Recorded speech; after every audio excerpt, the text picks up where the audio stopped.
I never thought I'd say this, but I caught my mother-in-law trying to poison me.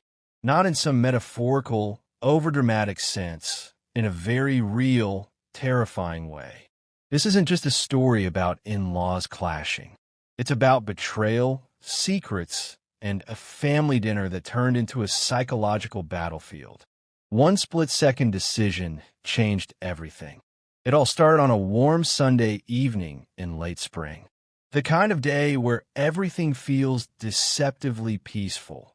Birds chirping outside the windows, the smell of fresh-cut grass drifting through the air, and the sunlight casting long golden streaks across the floor.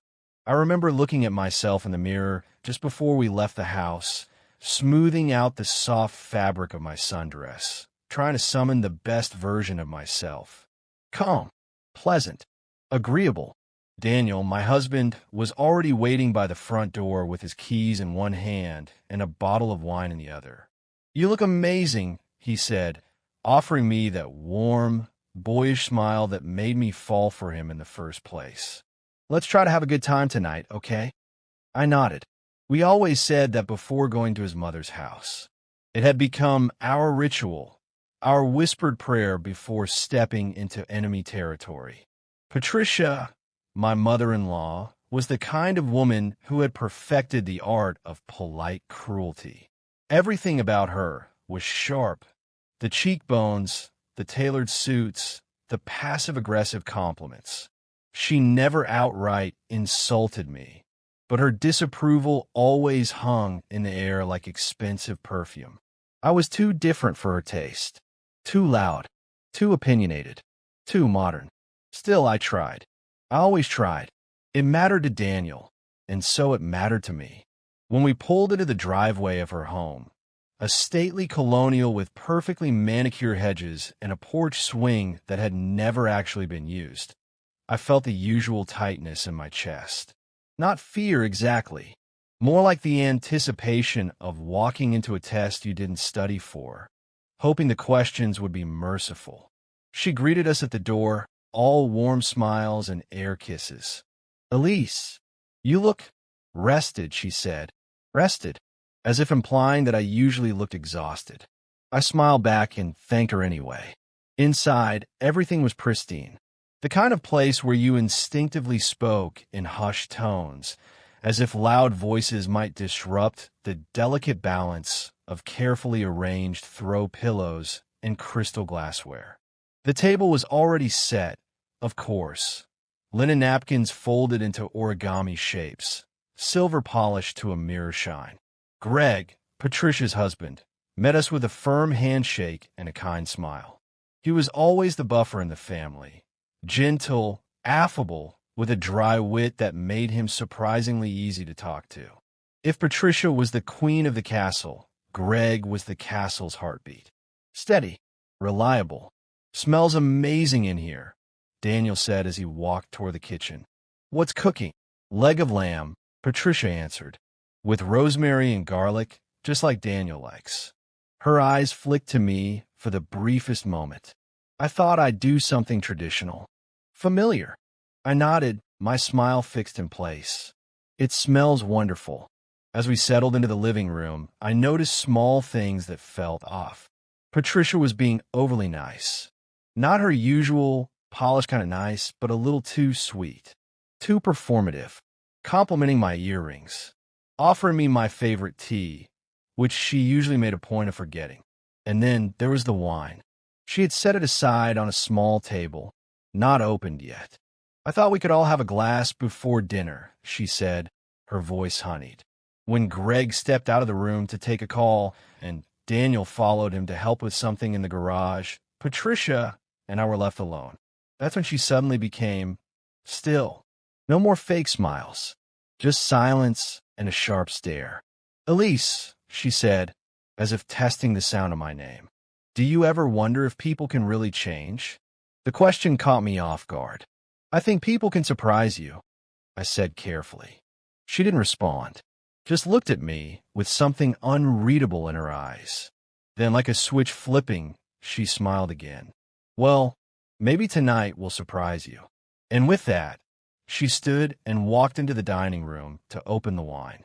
I sat there for a moment, my fingers curled tightly in my lap. Something about the way she said it, it didn't feel like a threat, exactly, but it didn't feel innocent either. The sound of the cork popping echoed through the house. When we all sat down to eat a few minutes later, the glasses were already filled. My instincts were whispering to me, but I smiled. I laughed. I thanked her again for dinner, and I picked up the wine glass she had poured for me. I had no idea that glass would become the center of everything. My name is Elise. I've been married to my husband, Daniel, for 3 years. We met through mutual friends, and from the start, it was the kind of relationship that felt effortless. We had chemistry, shared values, dreams that aligned. We talked about everything, our pasts, our fears, our hopes for the future. Everything except maybe one thing, Patricia, his mother. From the moment I met her, it was like stepping into an audition where the role had already been filled by someone else, and I was the understudy she never wanted. She didn't yell or criticize openly. No, her disapproval came wrapped in niceties. A judgment hidden behind a smile. Comments that looked harmless on paper but cut with surgical precision. You don't cook much, do you? Oh, that's an interesting dress. Daniel always loved girls who were more soft-spoken. It didn't matter what I did. I could wear pearls and bake a cake from scratch, and she'd still find a way to remind me that I wasn't who she would have chosen. But I tried, because that's what you do when you love someone. You try. I went to every family gathering. I remembered anniversaries. I bit my tongue when she made comments about my career. I told myself she'd come around. And maybe she had, I thought, when we got that dinner invitation. I remember opening the envelope like it was a wedding invitation. A handwritten note. Dinner at our place, 6 p.m. Just us. Let's reconnect. I wanted to believe it. I wanted to believe that maybe she saw me now. Maybe she'd finally accepted that I wasn't going anywhere. I remember how Daniel smiled at me when I showed him the note. See, he said, she's trying. Let's give her a chance. So we did. That Sunday afternoon, I spent more time than usual picking out what to wear. Something conservative but not too stiff. Polished but not overdone. The outfit of someone who's just casual enough to not care, while caring deeply. We talked about neutral topics on the drive over. What movie to watch later, whose turn it was to do the grocery run, how Greg had taken up golf again. We didn't talk about the nerves fluttering in my chest. When we arrived, everything was curated. The lighting was soft, classical music playing faintly in the background. Candles flickering gently on the table. The smell of rosemary and garlic filled the space, warm and familiar. But underneath all that comfort was a strange tension, like a theater set that was too perfect. A sense that every fork and wine glass had been placed with intention. Patricia greeted us with that practiced smile. So glad you could make it, she said, hugging Daniel tightly, then giving me a brief touch on the shoulder. Greg was his usual self, kind, genuine. He made a joke about Patricia going overboard with the centerpiece and offered me a glass of water. There was normalcy in him, which made everything else feel even stranger. We sat down in the living room to chat while dinner finished. Patricia was strangely warm. She complimented my shoes, asked about work. She even brought out a snack platter, something she'd never done before. I should have felt relief. I should have thought this was the breakthrough we'd needed. But the way she spoke felt rehearsed, calculated, like someone pretending to be someone else for a camera that wasn't there. Then she brought out the wine. This is a special bottle, she said, placing it down carefully. I thought tonight called for something nice. Her tone was sugary, but something in her eyes gave me pause. It was too smooth, too polished. Greg went to take a call. Daniel followed him to the garage to help with a chair that needed fixing. And suddenly it was just us, Patricia and me. She didn't say anything at first, just watched me, her fingers tapping lightly on the stem of the wine glass. Then she said it. Elise, do you ever wonder if people can really change? It wasn't an idle question. It was loaded. Intentional. I blinked. I think people can surprise you. I answered. She stared at me for a beat too long. Then she smiled. Well, maybe tonight will surprise you. She stood, took the wine into the dining room, and disappeared from view. But her words stayed, echoing in my mind like a warning. When we sat down to eat a few minutes later, the wine glasses were already poured. The lamb was perfectly cooked. The candles cast a soft glow. It should have been lovely, but something about the air felt different. Heavy. I picked up my glass. My instincts whispered to me, subtle but persistent. I had no proof, no evidence, but everything in me was saying, something is wrong. I smiled. I laughed. I thanked her again for dinner, and I wrapped my fingers around the glass she had poured just for me. I had no idea that glass would become the center of everything. From the outside, it must have looked like a perfectly normal family dinner. The clink of silverware, soft laughter, the muted shuffle of feet under the table. But on the inside me, alarms were going off. There was something about the way Patricia kept glancing at me. It wasn't the usual judgmental once-over or the thinly veiled disdain I'd come to expect from her. It was something else. Calculated. Expectant. She watched me the way you watch a glass about to fall off a ledge. Not concerned, just waiting. I held the wine glass she had poured for me and turned it slowly in my hand. The deep red liquid caught the candlelight. I could smell the dark fruit notes, black cherry, a hint of plum, maybe. It looked completely normal. Daniel didn't notice anything. He was chatting with Greg about work, something about a new client he was excited about. Greg nodded along, warm and good-humored as always. The two of them had always been close. Greg was one of the few people who never made me feel like an outsider in this family. Patricia raised her glass. To family, she said. We all followed, echoing her toast. Glasses clinked gently, and I brought mine to my lips but didn't drink. Neither did she. I noticed it right away. Her glass lingered in her hand, untouched, though she made a show of sipping. It was subtle, but I saw it. She was watching me, carefully. That whisper of intuition grew louder. Something is wrong. I smiled and said something about the centerpiece being beautiful. Then I tilted my glass, let it touch my lips, but I didn't sip. She was still watching, so I did something impulsive. I laughed and said, "Oh no, I think I mixed up the glasses when I set mine down earlier." I reached across and casually swapped mine with Greg's. No one questioned it, not even Greg, who just chuckled and said, "I don't think it matters too much, Elise." But it did. It mattered more than any of us realized in that moment. I picked up the new glass and took a polite sip. Dinner carried on. The lamb was delicious, tender, and perfectly seasoned. Patricia talked about her garden, about how the tulips were blooming late this year. Daniel responded with interest, though I could tell he was mostly just trying to keep the conversation going. I tried to eat, but my attention was on Greg. I couldn't help it. Every small movement he made became amplified in my mind. The way he shifted in his seat, the slight crease in his brow. Then about 10 minutes into the meal it happened. Greg paused mid-sentence. He blinked slowly, as if trying to remember where he was. "Is it warm in here?" he asked, his voice soft. Patricia's fork clattered against her plate. "Are you okay?"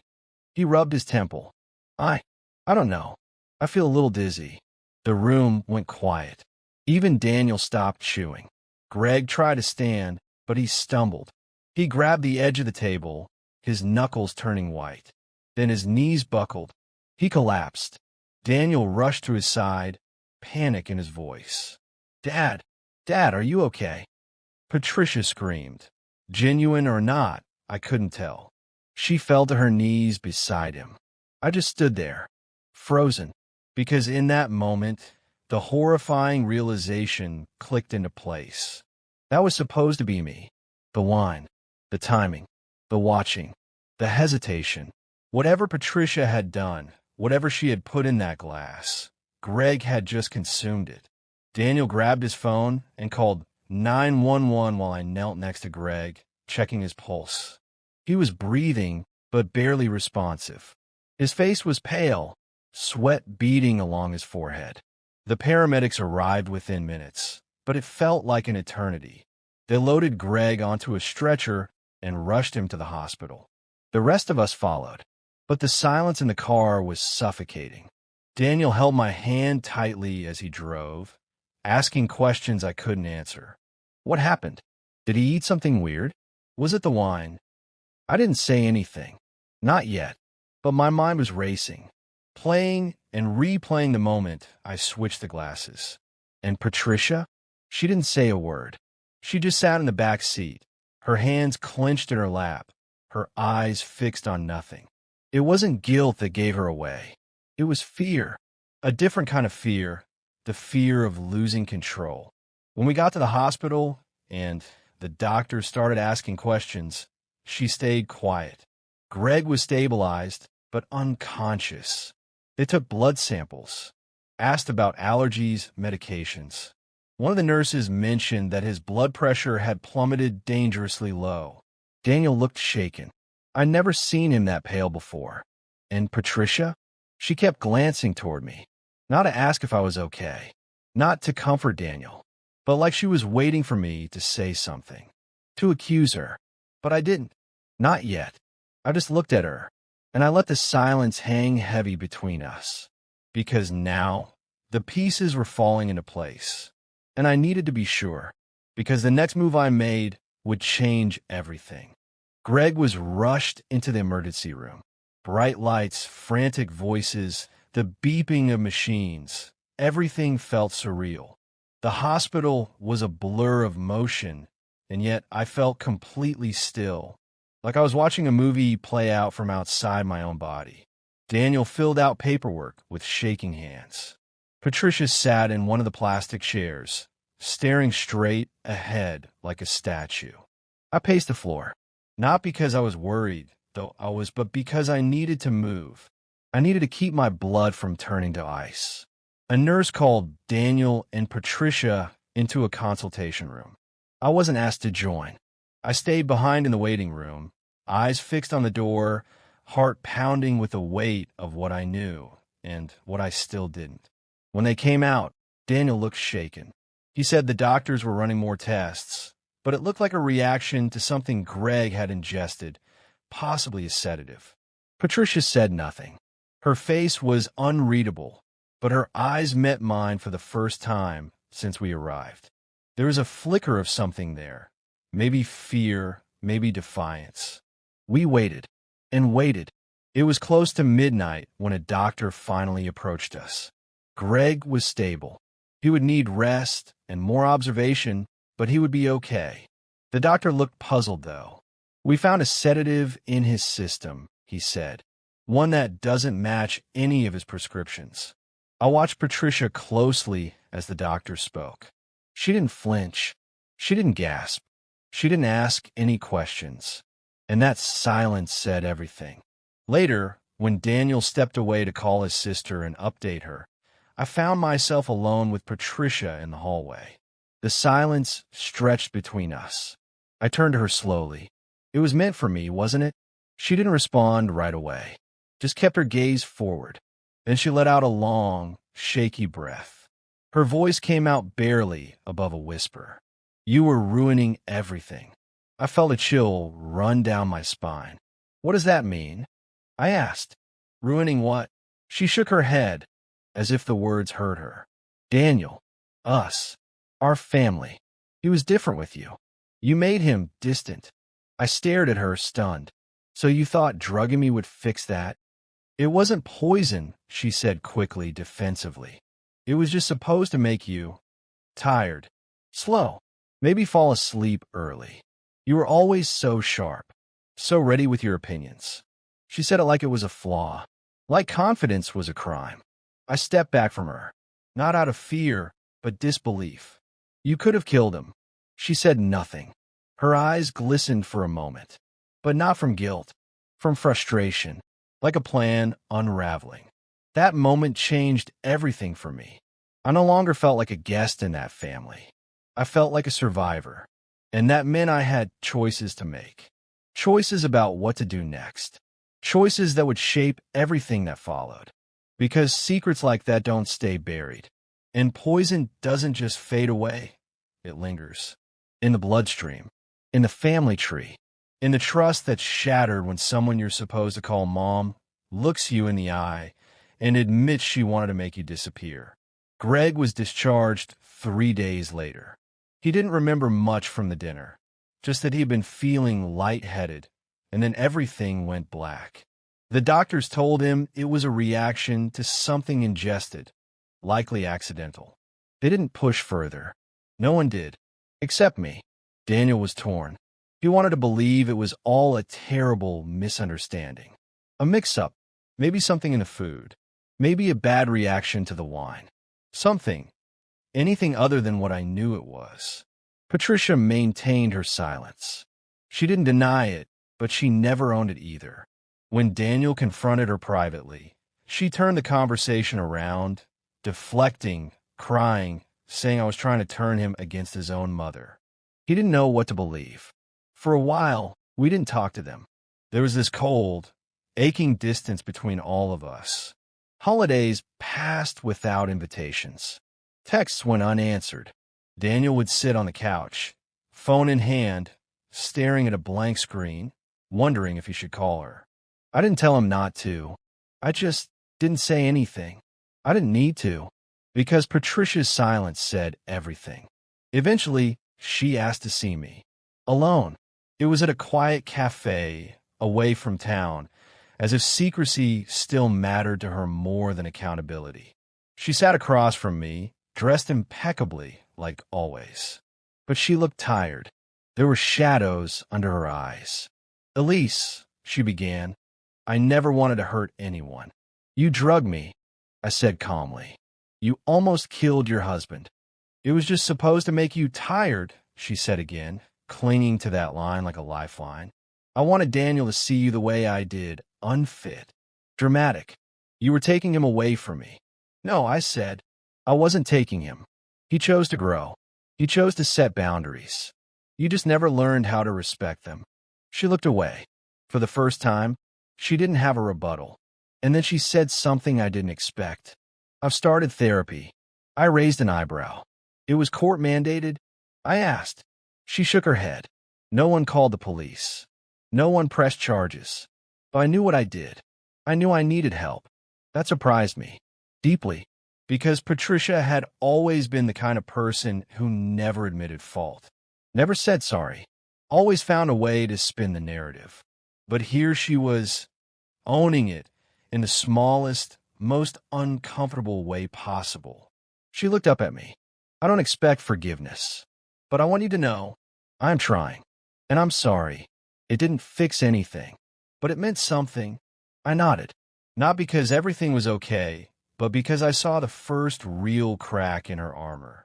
Back home, I told Daniel about the meeting. He didn't say much, but I could see it in his eyes, that quiet war between love and disappointment. We didn't rush back into family dinners. We didn't pretend it never happened. But slowly, we started creating new boundaries, new rules for what we would and wouldn't tolerate. And Greg? He never learned the full truth. Maybe he was kinder that way. Maybe not. All I know is when he smiled at me at the next family gathering, months later, a small, carefully organized brunch, I saw warmth there. Not suspicion, not blame, just gratitude, even if he didn't know what he was grateful for. As for me, I changed too. I stopped apologizing for my intuition. I stopped silencing myself to keep the peace. I realized that love doesn't mean sacrificing your safety or your truth for someone else's comfort. What Patricia did, it wasn't just about me. It was about control, about fear, about the desperate need to maintain a version of family that no longer existed. But I survived it. And more than that, I learned from it. Sometimes survival isn't just about making it through the night.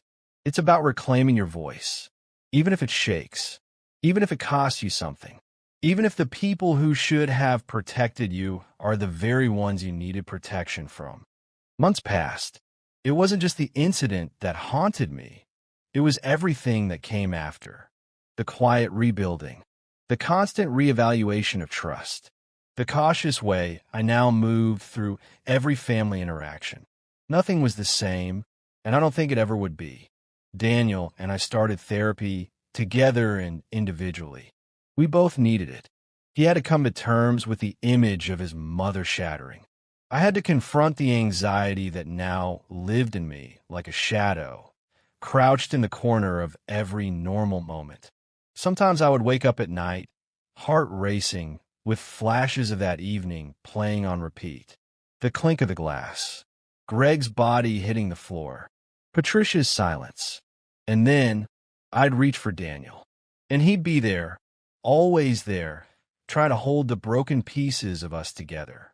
One night, after a particularly long session with our therapist, Daniel and I sat in the kitchen in silence. We weren't eating, just sipping tea. He turned to me and said, "I don't think I ever really saw her. Not for who she was. Not until it was too late." I nodded. We don't want to believe the people we love are capable of harm. But they are. And sometimes it comes wrapped in love. Or what looks like it. He reached for my hand. "I'm sorry I didn't believe you. Not fully. Not right away." That was the hardest part, being gaslit by silence. Watching the people around me wrestle with whether or not I was being dramatic or paranoid, when deep down I knew the truth. Healing didn't come all at once. It came in fragments. In the day, I finally deleted old texts from Patricia that I'd saved just in case. In the afternoon, Daniel told her she wouldn't be welcome at our home until we both felt safe again. In the moment, I looked at myself in the mirror and no longer saw someone who had to prove her worth to anyone. Greg's health improved, thankfully. He returned to his routine, never suspecting the true danger he had been in. I sometimes wondered if Patricia would ever tell him, but a deeper part of me hoped she never would. Not because I wanted her protected, but because I didn't want to see the pain on his face. The betrayal.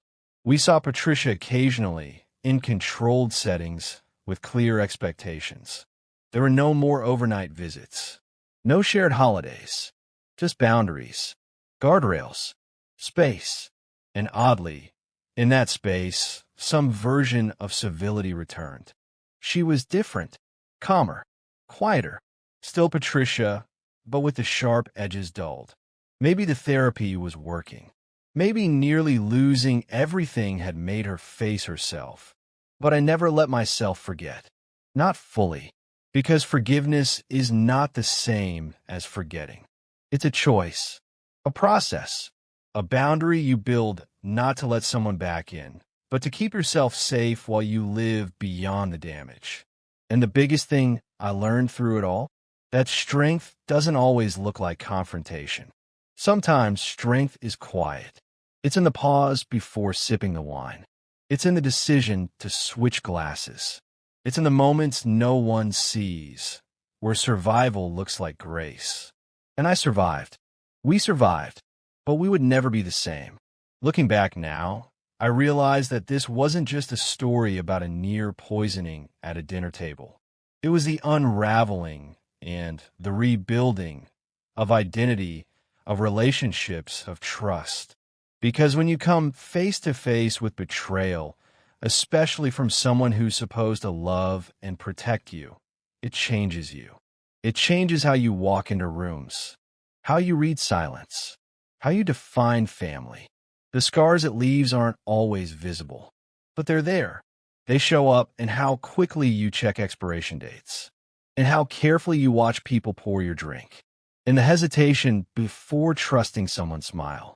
But the scars also mark survival. They're the proof that you made it through.